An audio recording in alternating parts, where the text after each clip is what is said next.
各位，荷兰突然高调宣布暂时，注意啊，只是暂时将对芯片制造商安氏半导体的控制权交还给中国，还恬不知耻地说是出于善意。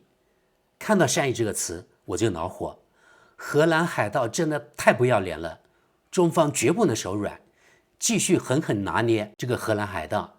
因为荷兰海盗根本没有承认错误，还想向世界兜售是他们出于所谓善意才把控制权暂时交还给中国的。你们看，什么叫不要脸？这就是不要脸。更恶劣的是，被他们赶走的中方 CEO 没有被恢复职位，所以这不是荷兰海盗们服软了，而是他们的权宜之计。而且永远不要相信欧美人，只能用实力来打脸他们。不知道以前公知们鼓吹的西方所谓公平呀、可信啊与企业精神，今天这些公知们是否有脸活在这个世界上？好的，各位，现在我们来看看德国《时代报》对此事的报道。荷兰将对芯片制造商安氏半导体的控制权交还给中国。9月底，荷兰政府曾接管安氏半导体的控制权，如今他以善意的象征将这一控制权归还给中国。在关于芯片制造商安氏半导体的争端中，荷兰向中国做出了让步，重新交出对该企业的控制权。荷兰经济大臣文森特·凯雷曼斯在海牙表示，此举是向中国释放的善意信号。此前，中国曾要求荷兰采取一些措施，这一措施作为恢复对汽车行业至关重要的半导体供应的前提。凯雷曼斯表示，鉴于最近的事态发展，我认为现在是采取建设性步骤的合适时机。他称，过去几天里，荷方与中方当局进行了建设性磋商，并表示将继续与中国保持对话。目前，该部一个高级代表团正在北京。中国公司文泰科技拥有半导体公司安泰半导体，该公司在荷兰尼美根设有欧洲总部。安氏半导体生产重要的微芯片，这些芯片主要应用于汽车行业，包括德国在内。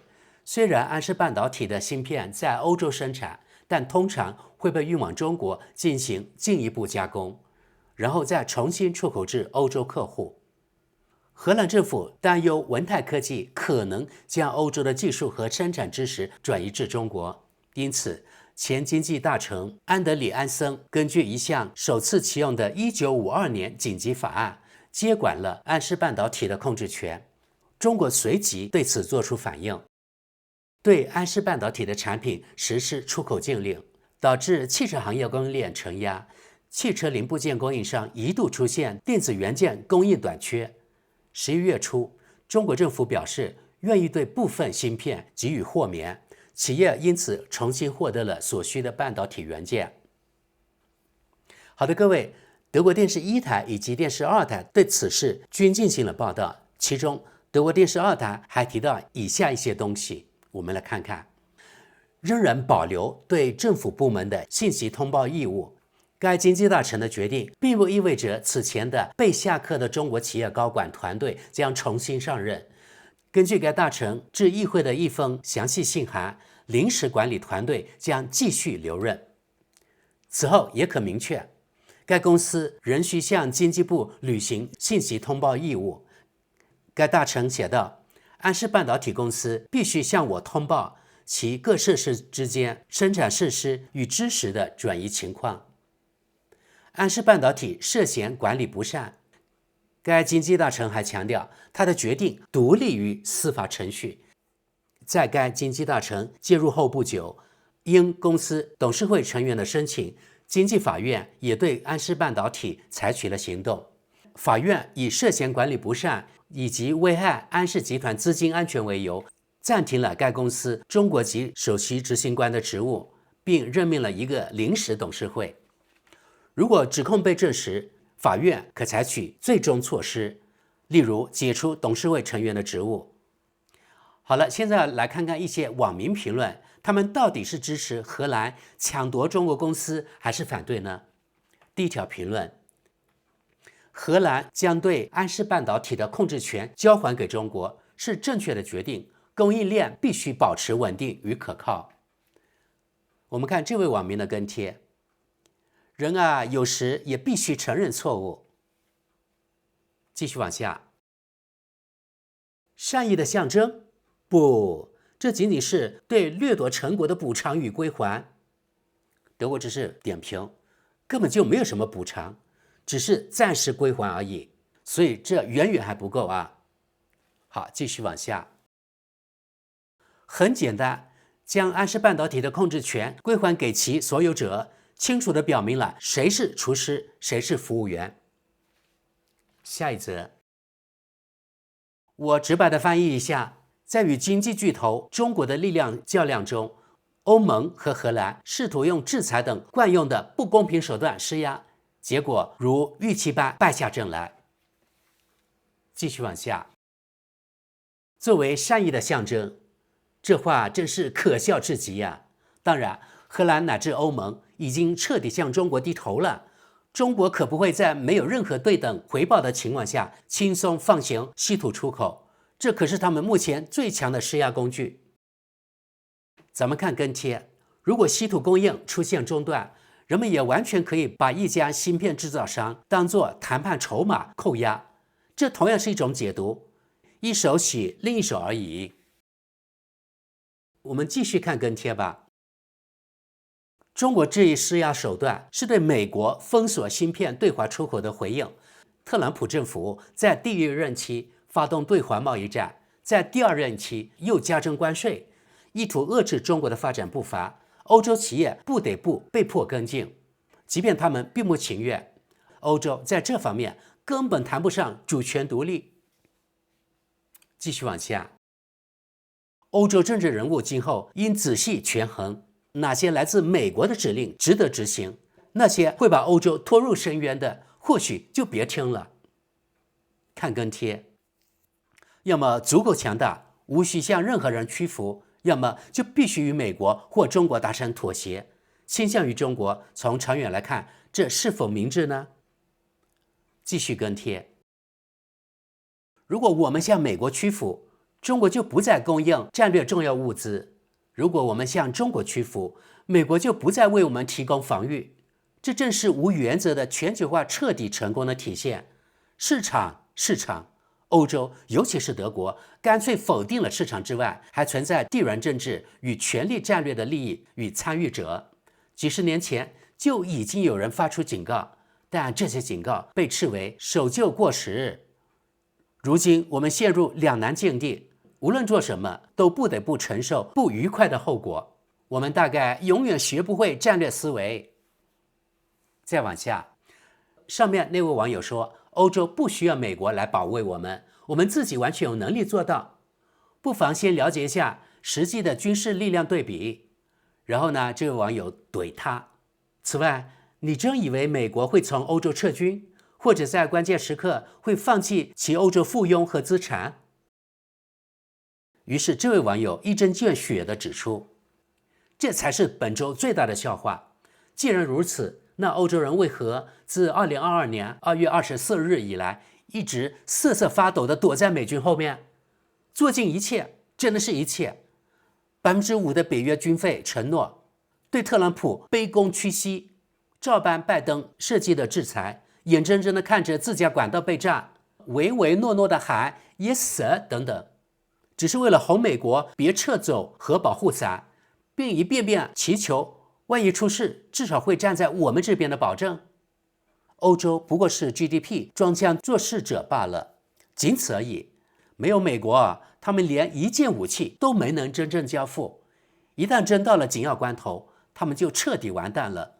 无论他们在论坛上说有多少士兵都没用，关键不在于 GDP 有多高，而在于你箱子里到底有什么。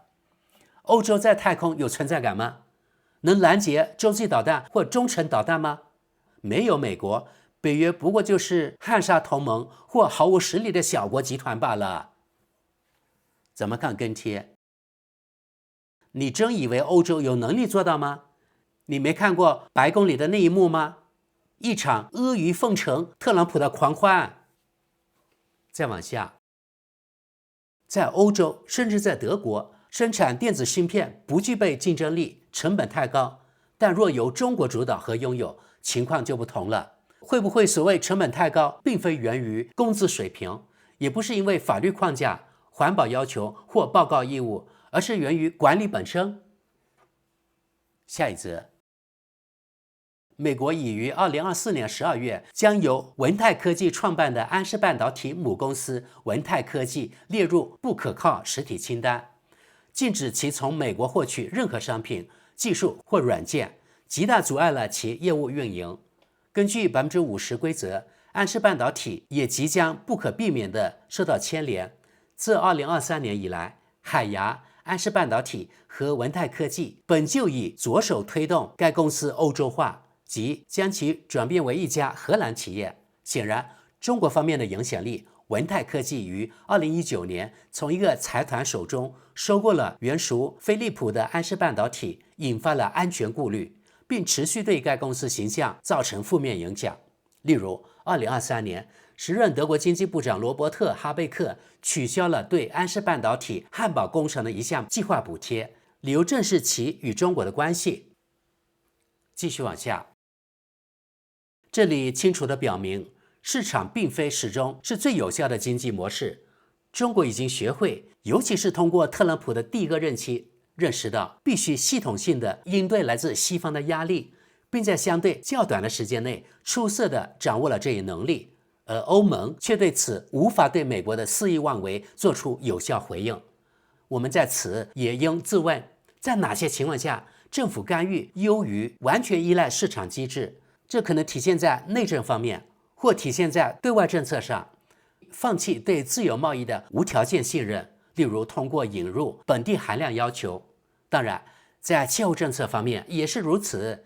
中国已表明，通过大力发展可再生能源，不仅能为人类造福，同时还能在未来市场中成为技术领导者。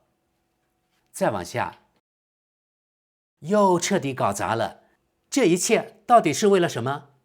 如今，他们以善意的象征将控制权归还给中国，这简直让鸡都笑翻了。再往下，欧洲人真是又愚蠢又天真，有时候真让人无法再相信这一切。下一则，这里中国处于更有利地位，欧洲根本没有能力对抗中国的勒索。所谓善意和建设性的空谈，只是掩盖了真实的权力格局。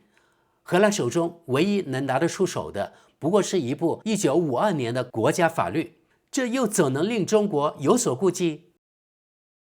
对于上面那位无知又对中国充满敌意的网民，这位网友解释说：“你读过这篇文章了吗？问题是，在欧洲，中国企业可以做些在本国欧洲企业根本做不到的事。现在的问题是，我们是否愿意让自己的经济也服从类似的任意条件？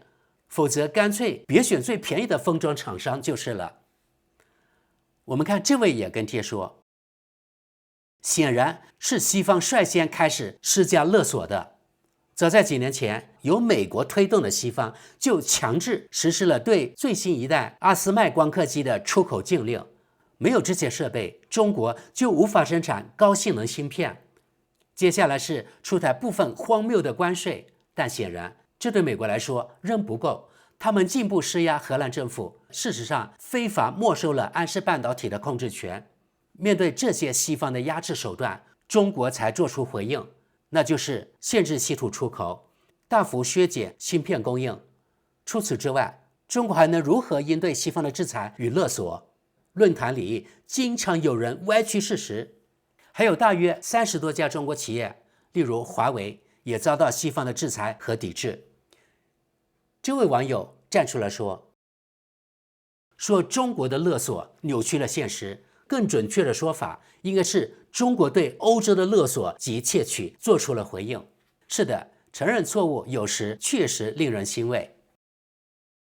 这位网友也蛮中立的，讽刺的是，只有中国作为世界上唯一一个国家能够抵抗美国的勒索企图，其他所有国家包括欧盟都低头屈服了。下一则，问题的核心在于，早在2019年就批准了将安氏半导体出售给文泰科技，而当时文泰科技董事长的可疑背景早已为人所知，其手段甚至已被中国刑事法院记录在案。继续往下，我来翻译一下。由于我们欧洲人愚蠢到让自己依赖中国，做出这一决定的每一个责任人理应终身监禁。如今我们别无选择，只能屈服，因为中国现在可以勒索我们。明智的国家领导人此时本应采取行动加以应对，但在欧洲什么都不会发生。再往下，没错，让美国自己去跟中国正面较量吧。下一则，任由中国法西斯分子勒索的人咎由自取。汽车行业的管理失职者同样如此，他们将自身完全交付给一家由侵略性独裁政权控制的企业。为何在德国这种行为不仅不受惩罚，这些责任人还被民众捧为偶像？德国知识点评：这位德国佬脑子进水了吧？对中国仇恨如此之深，他满脑子装的都是意识形态的屎。这位网友实在看不下去了，他就问：中国究竟犯了什么罪？这位网友也说，他根本说不出来，大概连基本常识都没有。再往下，这不仅仅是芯片的问题，中国掌控着整个产业链，从稀土到只能在中国完成的生产后段工艺，直至制造商和终端客户。搞砸了？不，这是有意为之。下一则，先是被美国勒索，接着又被中国拿捏，典型的欧盟、荷兰，本想当狮子，结果落了个床前地垫的下场。若能清醒认识自身的弱点，立足现实，而非活在幻想里，本可避免这场羞辱。继续往下，很遗憾，看到这个例子，人们很容易陷入绝望，或变得愤世嫉俗。如果至少能看到一点反思的迹象就好了，但并没有。另一个例子，至今仍允许建设发电厂，但在软件层面成为中国企业云平台的一部分，这太疯狂了。继续往下吧。所谓接管这家公司的理由是中方高管管理不善，但若以此为由，我们几乎可以将整个经济国有化，首先就是银行。而母公司停止供应被接管公司，这本应是每个人都清楚的事。如果连这都不懂，那我们面对的就是极其天真的政客。还有啊，各位，对于荷兰经济大臣在 X 平台上发布的这条消息，我们看看国际网友们怎么看。第一条评论：嘿，经济大臣，随着商品供应法命令的暂停，安氏半导体目前被暂停的首席执行官会被恢复职位吗？继续往下，这是一个非常令人欢迎的举措。汽车制造商感谢各方为推动事情朝着正确方向发展所做出的努力。再往下，若时不要出击，多听听那些在中国有多年经验的企业家们的意见。再往下，你是个疯狂的黑帮强盗。再往下，你是个小丑，但我猜你心里明白。下一则，荷兰应当基于自身利益做出决定，尤其是在这一历史时刻，当一个超级大国试图打压另一个时，任何第三方过早压住胜方都是不明智的。拭目以待吧。再往下，中国人窃取了整个战略性的汽车电子零部件公司及其所有知识产权，而荷兰政府却允许这一切。德国知识点评：估计这又是一个傲慢自大的欧洲人吧。继续往下，你彻底破坏了你们国家在亚洲的声誉，我不确定你是在为你们本国利益行事，还是在为美国效力。下一则，荷兰政府将如何补偿由此造成的损失？继续往下，用标准的荷兰语说就是我把自己的牌打烂了。再往下，在被美国人天真的利用并抛弃之后，转向平衡且独立的地缘政治立场的反应不仅极其缓慢，还深藏着不愿公平看待中国作为贸易伙伴的固有抵触。欧盟缺乏具有远见的政治人物。